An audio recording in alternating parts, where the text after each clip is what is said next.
All right, y'all, we back. So listen, if you love conspiracy theories, unexplained mysteries, and just overall craziness and weirdness of the world, spam that like button, man. And then in the comment section, put hashtag unplugged, just to let us know you unplugged out of the matrix. All right. And if you new, subscribe. So can somebody tell me if this is MK Ultra? Cause this is crazy right here. Y'all tell me what's going on. What happened here? After finishing the NDA this week, has been good bipartisan cooperation and a string of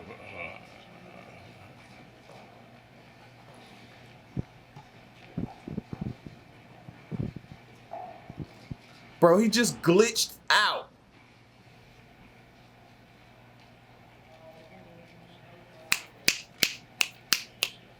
Yo, he is glitched out.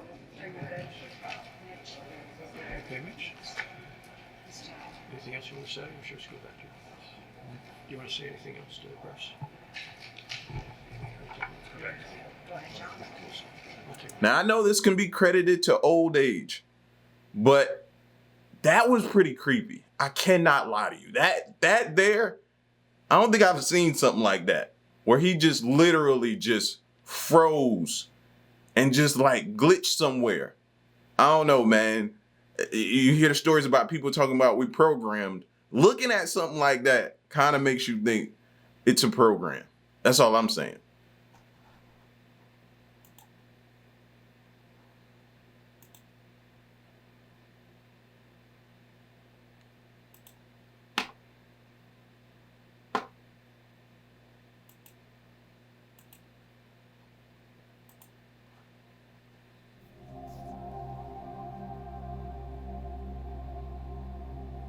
For as long as humans have been alive, there have been conspiracy theories, some of which have been proven to be correct, while others are more outlandish and less believable. Whether they have to do with extraterrestrial beings visiting Earth in order to share their superior knowledge with us, or focus on governments that suppress their people without their knowledge, there will likely never come a time when a conspiracy theory doesn't exist. Number 5. Every now and then, an author writes a book that, to some, is so profound that it changes their entire belief system forever.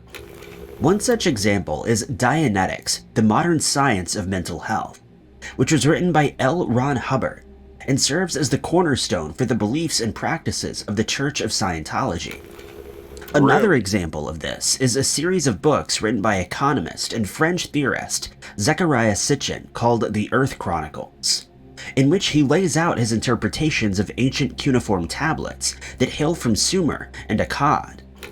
Sitchin claims to be one of only a handful of people who have the ability to translate these tablets, and in the first of his books, which is entitled The 12th Planet, he states that there's a planet in our solar system called Nibiru, or Planet X, that we're not aware of. According to the author, Nibiru orbits our sun every 3,600 years, and soon the belief system arose that this planet would collide with the Earth in 2003. This came about after a supposed psychic called Nancy Leader claimed she could channel extraterrestrial beings, and that they gave her this knowledge as a warning. When this didn't come to pass, however, the date of the collision was changed to 2012 to coincide with the end of the Mayan calendar. But once again, there was no planetary collision. But conspiracy theorists weren't about to be undone, and when a comet called Elenin was discovered, it was theorized that this was actually Nibiru, and that the collision would take place in 2017, on the 23rd of September to be exact. But this also didn't come to pass, and it's now considered by most to be nothing but pseudoscience and conspiracy theorizing. There are, however, still those who believe that the planet exists, and it holds an important key to our history. It's said that a race of extraterrestrial beings with superior knowledge reside on Nibiru, and that they are what we consider to be the missing link in the evolution of mankind, since they lived on our planet more than 450,000 years ago. Sitchin and his followers believed that this race of aliens came to Earth in search of gold, but they soon discovered that it wasn't easy going when it came to mining the metal, and they devised a plan in which someone else would do the heavy lifting, namely humans. The plan was to mix Homo erectus. Wait. So what you're trying to imply and say that we're here as workers? We were put here for a purpose of getting work done for a whole nother race of civilization? That's insane. Would do the heavy lifting, namely humans. The plan was to mix Homo erectus and Anunnaki DNA in order to create Homo sapiens, and so the Anunnaki were freed from a life of hard labor. But the relationship wasn't all one-sided. Apparently, the Anunnaki also shared certain pieces of information with the Sumerians, including knowledge of space, as is evidenced by a clay tablet that was discovered in a set of ruins in Nineveh, showing how to navigate our solar system. They were also given maps of our solar system that show Nibiru as the outermost planet, rather than Neptune as we believe. Added to this is the belief that the Sumerians had knowledge of comets and planets that once held water, such as Mars. But they also claimed that there was potable water on Venus, Jupiter, and Saturn, among others, and that they were the first to show how Earth's moon was formed. However, the Anunnaki aren't considered by all conspiracy theorists to be helpful and friendly. There are many people who believe that they're actually a race of lizard-like humanoids, many of which still live among us on Earth. But surely this would be— You know what's strange about that? I came across a video today that said lizard people. And I didn't click on it, but I just thought that was weird that it was like in the suggestions column of YouTube. It was there, and I was like, lizard people? How does that go with anything that or how does that tie into anything that we've been looking into conspiracy theory wise? Here you go. That's insane to me how that just connected a dot that I didn't even know needed it to be connected. Yo, this stuff is getting out of hand and weird and strange, man. Just crazy. Many of which still live among us on Earth. But surely this would be obvious to us, since a race of lizard people would definitely stand out. But this is explained by the theory that they have the ability to alter their appearance, and hence are able to walk freely among us. But the Anunnaki don't hide from humans as one might expect. Rather, they use their disguises to reach positions of power and celebrity, giving rise to more conspiracy theories, claiming that many of the politicians and celebrities that we know are actually part of this lizard race. For example, Queen Elizabeth II was said to be one of these extraterrestrials, who sought to rule humans by gaining a position of power. But it isn't just rulers and politicians who are supposed to be reptilians. Many celebrities, including Angelina Jolie, Katy Perry, Mark Zuckerberg, and Michael Jackson, have all been accused of being a part of this reptilian race, and it's believed by many that they use their influence over their fans to shape the world around them. Many people claim to have witnessed disguised Anunnaki losing control over their shape-shifting abilities, revealing their— Wait. We gotta slow down. You know, I thought I was all the way unplugged up out of the Matrix, man. I thought I was.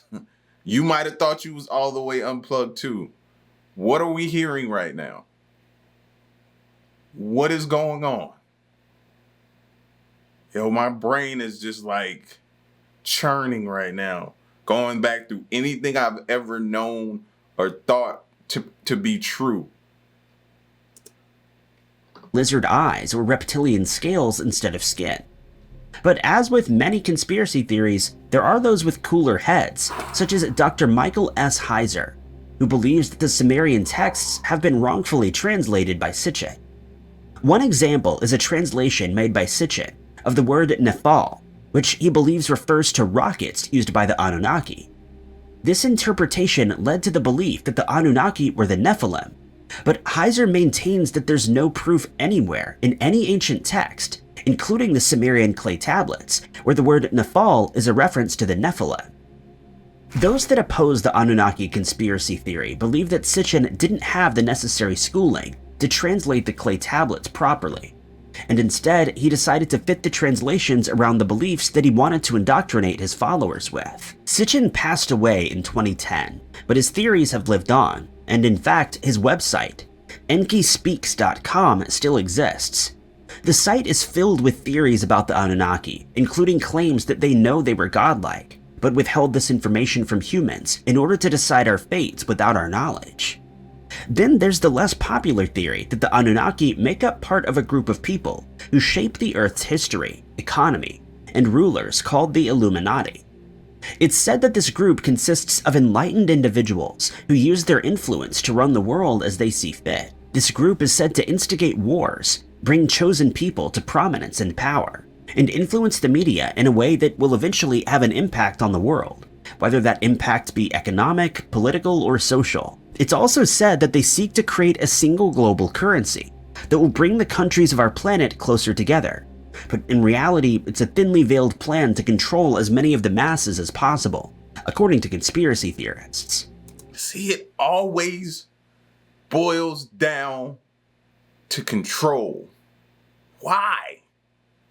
Why is everything rooted in evil and boils down to control? As outlandish as all of this may sound, there are hundreds of thousands of people all over the world who believe the Anunnaki to be real, even though there's no scientific proof that they exist. One argument held by these believers is that there's no proof that they don't exist, which might not make any sense to you and me, but is held as an argument nonetheless. After all, there have been many conspiracy theories that were dismissed by the masses thanks to a lack of evidence, but then turned out to be true. Number 4. Most conspiracy theories deal with certain groups of people, like the aforementioned Illuminati. But some of these theories are aimed at specific places, one of which is Denver's International Airport. The airport was built, according to many people, for a nonsensical reason, since Denver already had Stapleton International Airport. But when it was proposed that it should be closed to make way for the new airport, there were many people who were opposed to the idea, since Stapleton had 6 runways and 5 terminals that served the city well.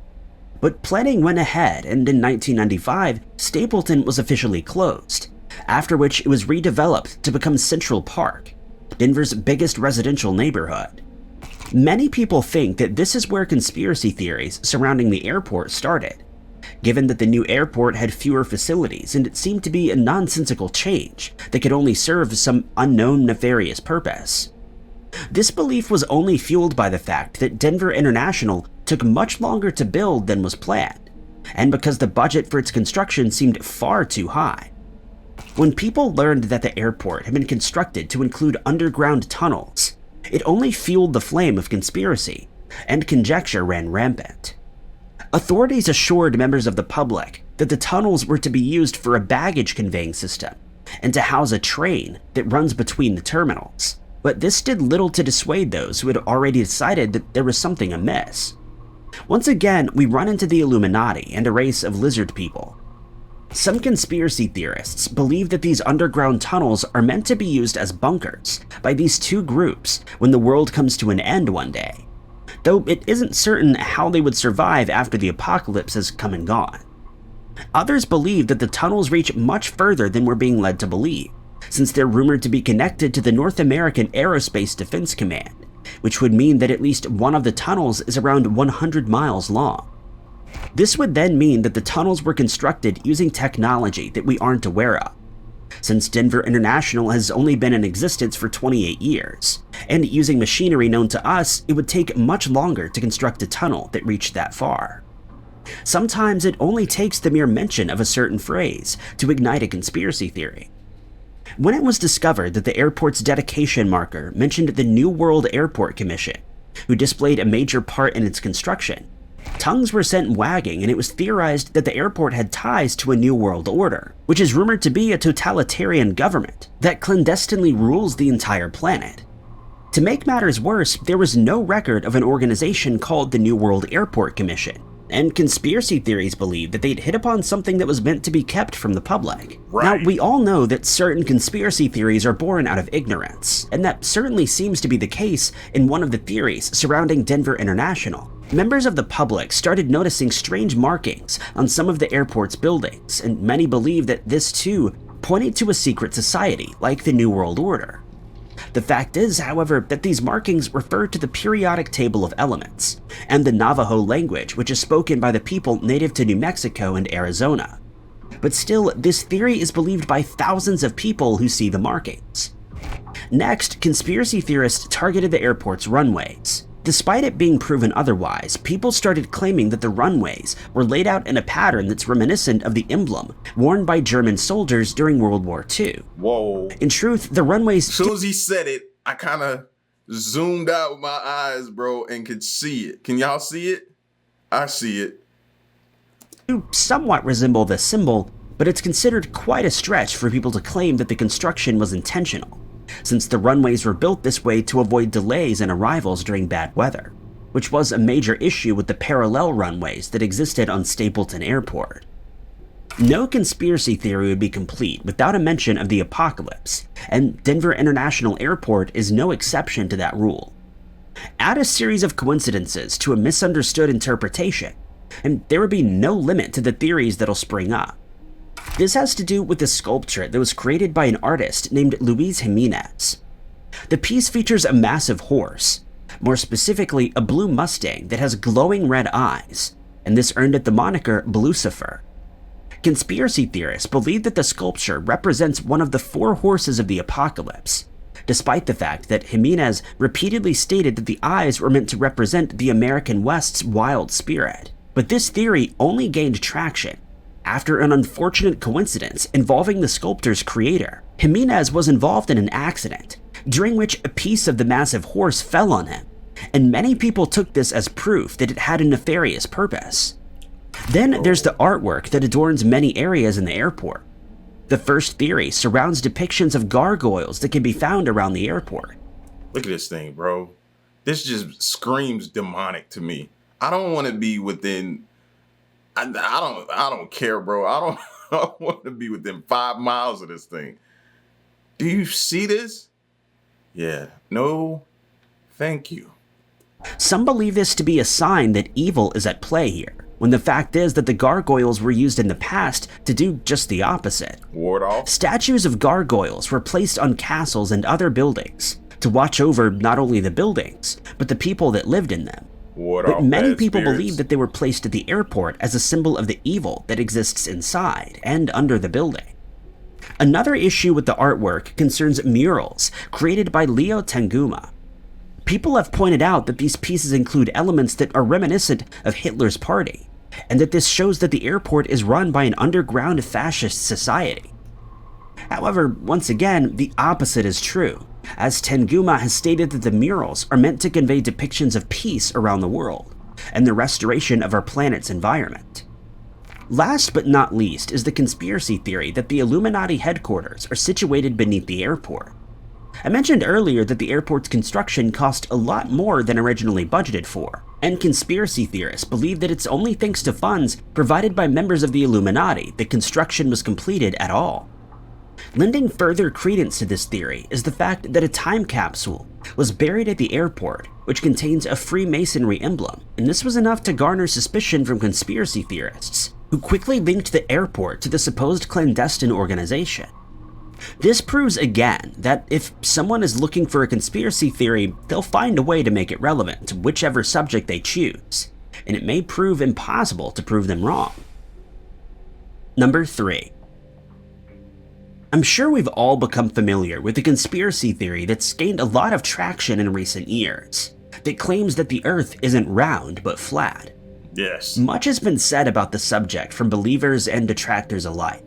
But Somebody was just saying this to me the other day, talking about how, and I don't even get into it with people anymore because, you know, we don't, I mean, how can you prove that person wrong?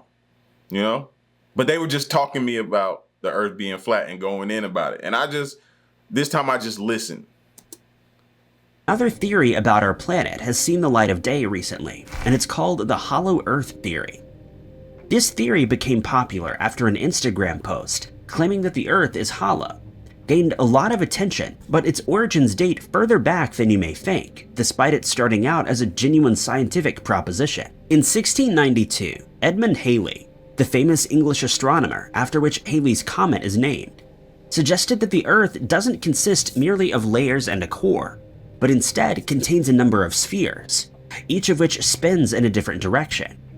He also suggested that these spheres were situated around the Earth's core, and that each sphere may contain a type of atmosphere that could support life. This theory was never taken very seriously by the Royal Society of London, and not much was thought about it. That is, until a man named John Cleves Sims decided to add his 2 cents to the theory.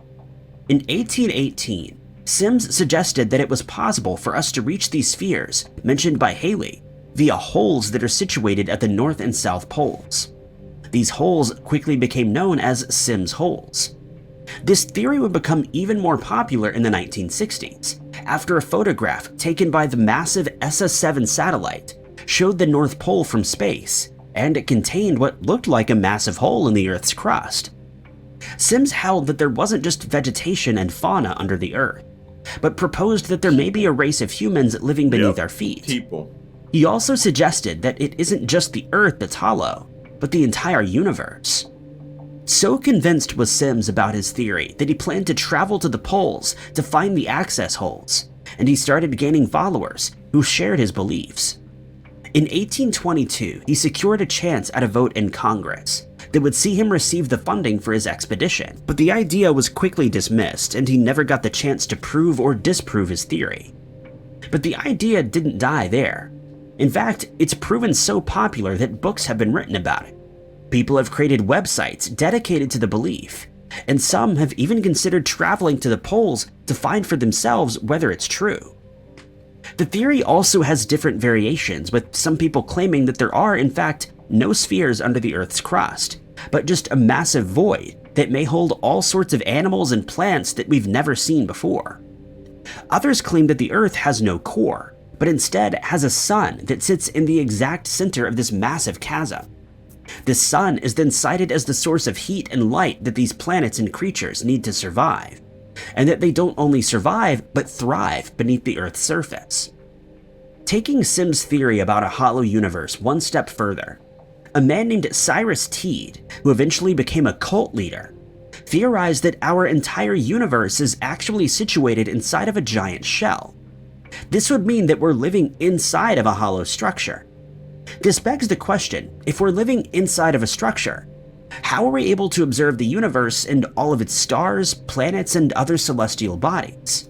Well, then okay, let's just say it is hollow. How do we begin to explain volcanic eruptions with lava and magma and all of that? How is that even possible with a hollow Earth?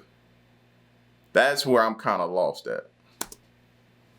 But Teed had an answer for that too.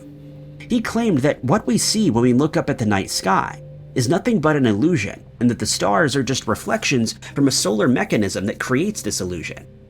Inexplicably, many people believed in this theory, and Teed soon had many followers who became part of a community of like-minded people who lived in Estero, Florida, but the community members all went their separate ways after Teed, now called Koresh, passed away.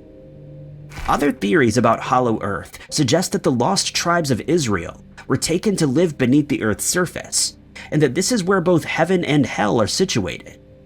This was proposed in 2008 by author Rodney Clough, who claims to have uncovered irrefutable evidence that not only is the Earth round, but that the same is true for almost every planet in our solar system. Clough also believes in the theory that there's a sun at the center of the hollow Earth, and that it's home to Vikings, World War II refugees, and Inuit people. Claiming that he has spoken to the people who made it inside the underground world, Clough decided to see for himself, and he started organizing an expedition to travel to the North Pole in 2007. The plan was to reach the pole via Russia at the cost of $20,000 per person, and upon their arrival beneath the Earth, they would visit the king of the inner world after sightseeing at the city of Eden, both of which are part of this amazing world. But the expedition never took place, as the group's plans never seemed to work out. But Clough has stated that he will continue to try and find a way to make it to the inner world. Now that seems strange, even if you don't believe. I'm not 100% sold on this theory either. But that always seems strange that when somebody gets ready to try to prove something, they don't quite make it there. Something mysteriously happens. You know what I mean? They're no longer with us, or something goes wrong with maybe whatever mode of transportation they were choosing to use to get there. Like, something mysteriously always happens. Y'all notice that? Just thought, just observation I'm noticing. That's all. Clough maintains that the Earth's crust is about 800 miles thick, and that there are no further layers beneath the crust. As for the sun that is situated at the void's center, it has two halves, one of which shines brightly to provide daylight, while the other side is darker, providing darkness at night. He also insists that we may have had contact with the people who live beneath the Earth, but this evidence is being suppressed by the powers that be that will stop at nothing to conceal the Sims holes, which would grant us access to a better and richer world. This theory isn't just based on the ideas of scientists and astronomers, though. It would seem that fictional literature had its part to play after Jules Verne published his book, A Journey to the Center of the Earth. In this tale, a group of explorers find a volcanic conduit through which they can access the Earth's interior, and once inside, they discover another world complete with oceans, prehistoric fish, mastodon, forests, and a giant man.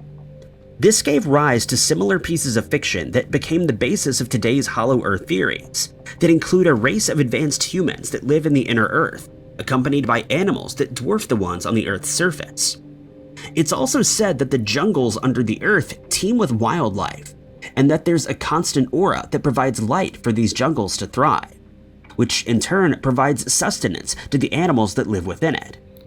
One last theory that we'll mention here is that some conspiracy theorists believe the center of the Earth to be inhabited by extraterrestrial beings that can often be seen flying their craft into the ocean to gain access to their homes beneath the Earth. This does... Okay, now. All right, now.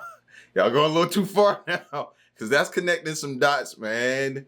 Listen, we've been paying attention to this UFO congressional hearings, and you've been hearing these pilots, highly decorated pilots, I might add, talk about seeing these tic-tac little space, little white figures going up tremendous speeds and then shooting down into the ocean.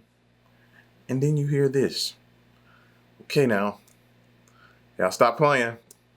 Seem to be the least popular theory, though, and for now, we'll just stick with dinosaurs and giants. Number 2. As you may imagine, there's more than one conspiracy theory that involves the Earth, such as suggestions that we live in a computer simulation, which accounts for strange events that are often referred to as glitches in the Matrix.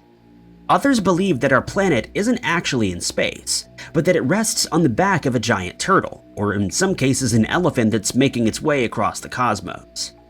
But another conspiracy theory that refuses to die is one that claims we're living inside of a black hole, and that it isn't just Earth that's trapped, but our entire universe. And this will take some explaining. Most of us are familiar with the scientific theory that our universe is the result of the Big Bang. Correct. Before this event, it's claimed that every single piece of matter in our universe was compacted into an area no bigger than a soccer ball, or according to some theories, around 2.5 acres. When the Big Bang happened, all of this matter was scattered, forming everything that we know today, including the stars, planets, and everything in between. But one theory suggests that the opposite is true, and that we emerged from a black hole. Before being ejected from the black hole, we lived in a 5-dimensional world that contained a 5-dimensional star that eventually collapsed, forming the 4-dimensional black hole in which we currently reside. To explain this further, consider the fact that we live in a 3-dimensional universe that contains 3-dimensional black holes. However, our black holes contain curved event horizons, also known as the point of no return, that are 2-dimensional. Now consider the possibility that our universe is nothing more than an event horizon. For this to be possible, we would be living in a 4-dimensional black hole, since we would always be living in one dimension less than the black hole that we find ourselves in. But this conspiracy theory might not be as outlandish as we imagine. Many reputable scientists believe that this is a distinct possibility, since it answers many of the questions about our universe that we've been unable to address. For example, if all the matter contained in that small football-sized area were to be swallowed by a black hole, the black hole would grow according to the amount of matter that it has swallowed. But so would that black hole's event horizon, and so it would contain the exact amount of matter that makes up the universe that we know.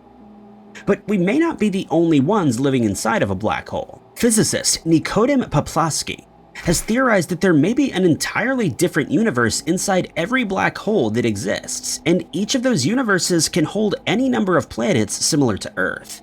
That would mean that there may be billions of Earth-like planets that exist in alternate dimensions, each with its own unique life forms, solar systems, and possibly humans. Poplawski thinks that when a star dies, it collapses in on itself, creating a black hole. Right. When this happens, a white hole is formed on the other side of the black hole, and this would be where the brand new universe is formed. But black holes aren't constant, and they lose mass. I've only seen one video on white hole. Most of I've seen things on black holes, and it always makes it out to be that nothing survives a black hole. So the whole theory of us coming from or being trapped inside one is interesting, right? It's interesting. That would change everything that we've come to know about a black hole. Now, the way they're formed and stuff, yes, I've heard that as well. But everything else, we got to completely ball up that piece of paper and scrap it. Because now saying that we are trapped inside of one, that changes the game. Over time. But this doesn't mean that the universe that it created stopped existing, since it would in all likelihood keep expanding as our universe does. This would also mean that these universes weren't born out of singularities, since their radius would be the same as that of a black hole from which it was created. But that leaves the question of how the original black hole that created the universe came into existence in the first place. Poplawski thinks that each black hole may have been created in another universe, which would mean that our planet and our entire universe was once part of another universe that exists in an alternate dimension. Another element that needs to be considered is whether these alternate universes observe the same laws of physics as our own. It's entirely possible that this isn't the case, and many people believe that those living in alternate universes may have fewer restrictions as far as physics go. This could mean that interdimensional travel is easily possible, or technology may advance much faster in one of these universes than on ours. If that is the case, other beings may be able to travel between these dimensions, visiting planets in unexplored universes such as ours. So does this account for some of the strange things we see going on in space in our own universe? Could it be that the UFOs that we see in the sky are in fact travelers from an alternate reality? Number 1. Could be. Brunswick Springs, which is located in Brunswick, Vermont, is known for its 6 springs, and each of these is rumored to contain a different mineral.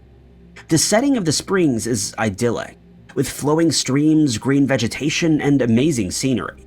But there may be a darker side to the springs, as many people believe them to be cursed. The curse is said to have started while people of the Anunnaki tribe lived in the area, and they used the springs on a daily basis, as they also believed in the healing properties brought about by the minerals that they contain. But they believed that they had proof of these healing properties, as a soldier who was wounded during the French-Indian War was brought to the springs and placed in the water. The Anunnaki people believed that the minerals in the springs could be used to treat and heal any ailment known to man. But each ailment needed its own unique mixture of the 6 minerals, and this knowledge is said to have been lost over time. Before long, the soldier was completely healed and he was sent on his way. But after the war had ended, the soldier returned to the springs as he was amazed by their powers. But then he did something the Anunnaki people considered sacrilegious. His plan was to bottle the water from the springs so that he could sell it for a profit. But the Anunnakis tried to stop him and a struggle ensued, causing one of the tribe's people to lose their life. A member of the tribe, who was said to be a powerful sorcerer, then cursed the springs so that anyone who wanted to use the springs for nefarious purposes. Leave it to us to ruin it. Why you just couldn't go back, tell people about it, and then that be all? Why you gotta try to bottle it up, sell it? Just, oh my goodness. That irks me. Would run into serious trouble. The spirit of the sorcerer is said to still haunt the nearby Silver Lake, as many people have reported seeing her wandering in the area. That could have been a But fountain not of youth. everyone heeded her warnings, and soon word spread about the miraculous springs that healed a mortally wounded soldier. This attracted profit-hungry people since it was common at the time for ailments to be treated with mineral-rich water, especially by those who belonged to Europe's upper classes. By 1932, the first house in Brunswick was built, and 28 years later, a hotel was constructed. To make matters worse, the hotel used water directly from the springs and advertised this fact to attract as many customers as possible. People from all over started flocking to the springs to make use of the healing properties in the water, and it's said that it healed people of all kinds of ailments that included consumption, rheumatism, liver and kidney problems, as well as inanimate limb syndrome. But this is when the curse played its part, as foretold by the sorceress. In 1894, a fire broke out in the hotel, and it burned to the ground. Not to be outdone, the owner of the hotel, a dentist named Dr. Rowell, rebuilt it, and after his passing in 1910, it was sold to a man called John Hutchins. 19 years later, however, it was razed to the ground once again.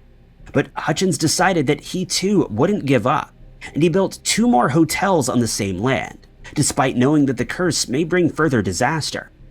He saw the springs as a veritable gold mine, and since he was already successful financially, he could take advantage of the springs to further his wealth.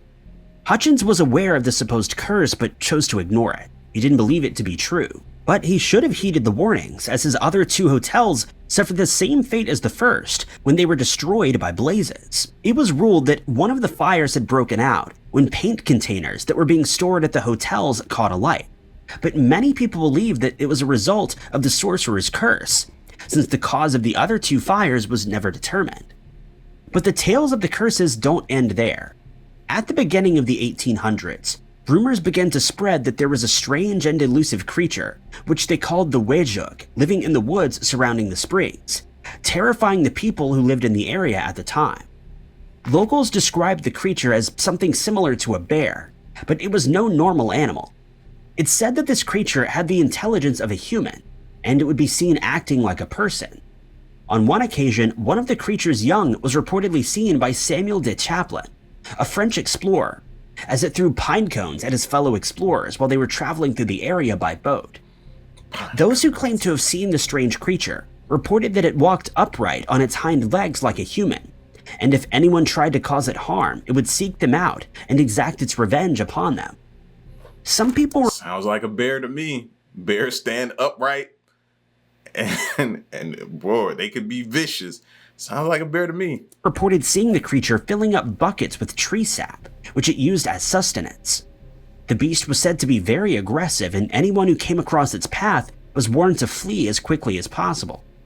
It would seem that this creature wasn't too fond of anyone living in the area either, as it was known to destroy their fences, use trees to decimate crops that had been planted, and it would often chase after livestock that were grazing in the fields. Traps were set up to try to capture the creature, but it would escape these traps every time. And also, some locals took to calling it Old Slippery Skin. Further proving its intelligence, hunters found it impossible to track the elusive creature. They reported that they would pick up its trail, but that it would suddenly end as if the creature had disappeared into thin air. It's thought that the beast would backtrack on its own footprints, leaving hunters no clue as to its whereabouts, proving that it was able to outsmart them, or so the tales claim. So ferocious was the creature that when Jonas Galusha, the governor of Vermont, decided to hunt it down in the Maidstone woods, they had to make a hasty retreat when it came after them and chased them clear of the woods. No further developments were ever undertaken on the land where the springs are located, and none are planned for the future, but locals still swear by the healing properties that the water offers. One man stated when he returned to the area after serving in the army, he started working on the railroad. During this time, he injured his back at work and sought help from doctors and chiropractors, but he claims that it was only when he drank water from Brunswick Springs that he started feeling better, and he eventually made a full recovery, which he credits to the springs. There was also an older man who used to live near the springs, and he was known to go into the water every day without fail. He lived to the ripe old age of 90, and he always credited his good health with the fact that he would visit the springs on a daily basis. But not everyone agrees with either the supposed curse or the healing properties that the springs offer. Scientific studies that were carried out on the water revealed that the springs contained large amounts of sulfur dioxide, and that there's a negligible difference in minerals between each of the springs. As for the curse that's said to plague the waters, there are also many skeptics who believe that the unfortunate events that have taken place there were nothing more than a series of accidents and coincidences, and that these were taken by superstitious people to mean more than they did. Nah. But this doesn't account for No. the strange creature that supposedly skulks in the depths of the woods. Exactly. Skeptics believe that this was most likely just a bear, but given the tales that have been told about it, visitors to the woods immediately jump to conclusions when they venture across its path. Since only a handful of people claim to have seen the creature, its existence remains a mystery that many people are still trying to solve. Whatever the case may be, Brunswick Springs remains a mystical wonder to those who live nearby, and they consider themselves lucky to be a part of its history. Whether you believe in these conspiracy theories or not, there are millions of people around the world that are steadfast in their belief, and many will not be swayed from their opinions. In the end, when there's no proof, there's no way to ascertain whether these theories are correct, and many of them will remain unsolved forever.